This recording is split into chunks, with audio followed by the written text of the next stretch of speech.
Decision-making is a crossroad that any gamer has had to deal with and overcome.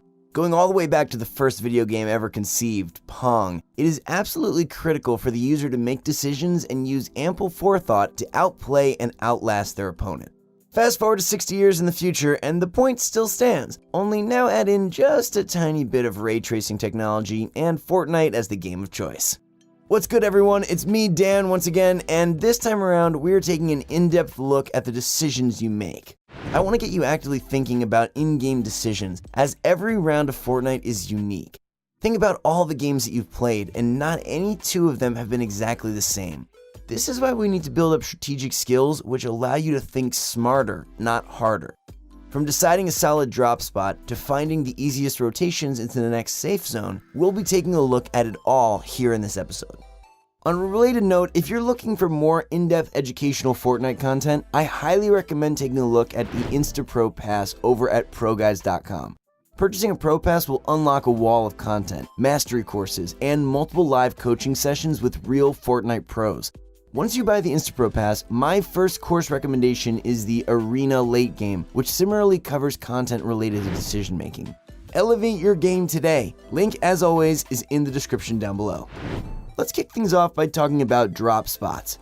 It's the first thing you need to do when you hop into the battle bus, ready to take on 99 other players fighting over the epic victory royale.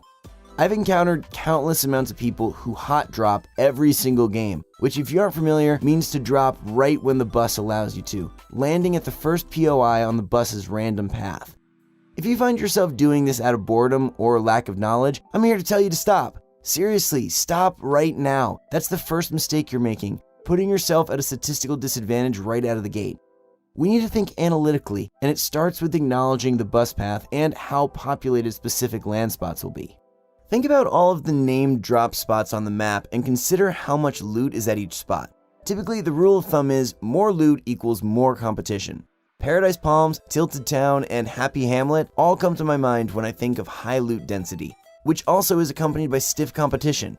Now, if you feel confident with your early game engagements, more power to you. But my goal in this video is to get you to think about securing more wins and less risky engagements. So having to fight more off spawn kinda defeats the purpose. To really hit this point home, let's take a look at Clicks, who's playing trio scrim matches with spades and crims. Given that the loot at Pleasant Park isn't anything to fawn over, especially compared to the previously mentioned Paradise, Tilted, and Happy drops, it has a higher chance of being uncontested. The icing on the cake for this game specifically, Pleasant Park is a good 1,000 plus meters away from the bus at its closest point, making it anything but a hot drop. With all these factors considered, it is clear to see why they were able to take control of this entire point of interest without any contention. Looting without the risk of early game fights, which basically boil down to 50-50s anyway, gives you much more time to loot, farm mats, and generally get stacked for the inevitable endgame. On the complete opposite side, we have Booga landing at Salty Springs. After a bus path that directly crossed paths with the popular POI, I'll just let you guys take a look at this. Take the gun.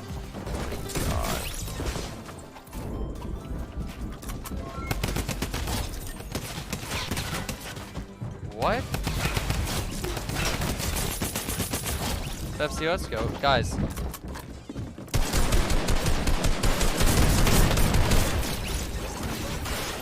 Guys, do not kill me, please. What am I playing? Obviously, some of his fans wanted a bit of airtime, but others were dead set on going for the kill. This example is a bit exaggerated due to the fact that not as many people will typically go salty in an average game, but the point still stands. People are not afraid to fight for the loot, and if you think you can't handle that, I highly suggest taking the more passive route. Now, it's worth noting that not all low-density loot spots are going to have low competition off spawn. This is where the bus route comes into play, and for example, if the bus flies right over your potential drop spot right at the start, it will usually have more competition. You might not be hot dropping after listening to this video, but among 99 opponents, a handful of those people might just ruin your plans. So really think about this when developing your permanent drop spot, as you can learn the loot paths and have already determined the pros and cons of where you're landing before ever loading into the game. Once you do this, you'll be ready to survive more spawn engagements and move on to the next step, rotations. Rotations are an entirely different beast, and you can't always have a set rotation plan for many reasons. First and foremost, rotations are subject to randomness. Every single game you play will have a different safe zone. One game might pull you towards Polar Peak, while the next is all the way at Sunny Steps. Annoying, right? Well, it's something that all of us have to master if we want better results. Let's break this down into two parts, early game and late game rotations. For early game rotations, you can easily combat the random aspect of zones. Typically, early game rotations are much more limited in scope as opposed to later game rotations, so it should be much easier to come up with a plan before hopping into a game. Let me explain using Frosty Flights as an example. Landing Frosty Flights puts you on the edge of the map, which usually is accompanied by a long trek to zone. Although zone rotations can be like pulling teeth out, they are also very predictable. Looking at the map in its entirety, you can see that the zone can really only go up and or to the right.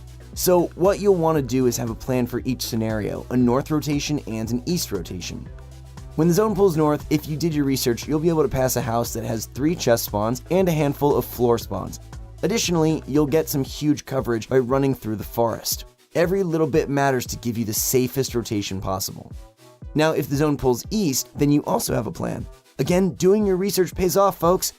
You'd know that there's about 5 chest spawns along the backside of Polar Peak. To accompany additional loot, traversing this path also has some dense forest cover, which also grants materials. Doing simple VOD reviews on players that land at Frosty Flights, such as Dubs and Mega or Stompy and Tashinkin, would have made these rotations glaringly obvious. This is important because if you land literally anywhere else on the map, finding pro players that land at the same spot would be a great resource to build your own rotations. On the other side of the equation, we have late game rotations. You've already outlasted a majority of the lobby and can practically taste the dub. Now it's time to hunker down and make smart decisions. These seemingly small decisions will ultimately add up and make or break you, so really try and pay attention. Late game rotations are much harder to quantify since, well, they're completely random and based off of your experience. So although there isn't a cookie cutter plan of action for every single late game rotation, hopefully we can build patterns and make well-educated decisions using those context clues. I'll say right off the bat, you can't hope to get lucky for every zone. In fact, it rarely works like that, and most zones will require at least some migration. But the truth of it is, using natural cover is one of your biggest allies in this game. Knowing the terrain you're about to push through is super important when it comes to finding the easiest and fastest rotation methods, especially when you're playing in stacked lobbies where watchful eyes are looking to tag rotators just like you. You should always be asking yourself, can I run along a mountain or structures, either man-made or pre-generated? If the answer is yes, then it is necessary to do so. You only get 500 of each material type in arena and tournament play, so wasting it all on a tunnel in the 4th zone is never a good thing. Think smarter, not harder. Let's roll some footage from an awkward rotate that Clix and his trio had to take on in a stacked trio scrim lobby. Clix realizes right away that he is in a bad spot and communicates to his teammates that they need to go now or the situation will only get worse. Not only does he acknowledge, he also looks around and forms a plan. Hug the mountain, he says, in an effort to create the least amount of resistance possible. Not much resistance yet, but there's still a huge stretch of distance until they are safely in the next zone. His teammates take some pot shots at the opponents also rotating to zone on their left, but Clix hastily calls them off in an effort to not cause more attention to themselves. Smart move, Clix. At this point, it becomes clear to Clix that they can't push past the mountain they've been using as cover this entire time. He decides to temporarily base up and allow his teammates to catch up. This is smart as he's already made the decision to use one of his impulses.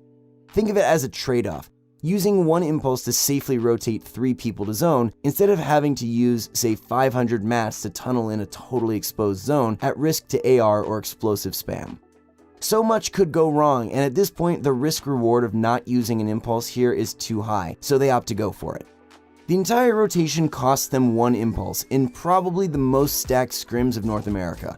Clix even comes to his teammates as to why hugging the mountain is important. So if you don't want to take it from me, take it from the horse's mouth. By building up these rotational strategies, you will be able to traverse through the later zones, use less mats, and lower your odds of getting spammed by the entire lobby, a probable death sentence. When push comes to shove, not every situation will go your way. That's just how a 100-person battle royale works. There can only be one winner for each game, and not even the best players in the world can secure the victory royale every time. It's just, well, difficult to say the least. With that said, you can always decrease the randomness that comes with BRs by using these tips. As you can probably tell, this video isn't rocket science, just some textbook rational deduction that if applied to your game more consistently, you will see results. Anyways, that's all from me today. If you guys enjoy the video, I would really appreciate it if you slapped the like on it. As always, subscribe and hit the bell if you want to see more content just like this one. It's your boy Dan, and I will see you guys in the next one.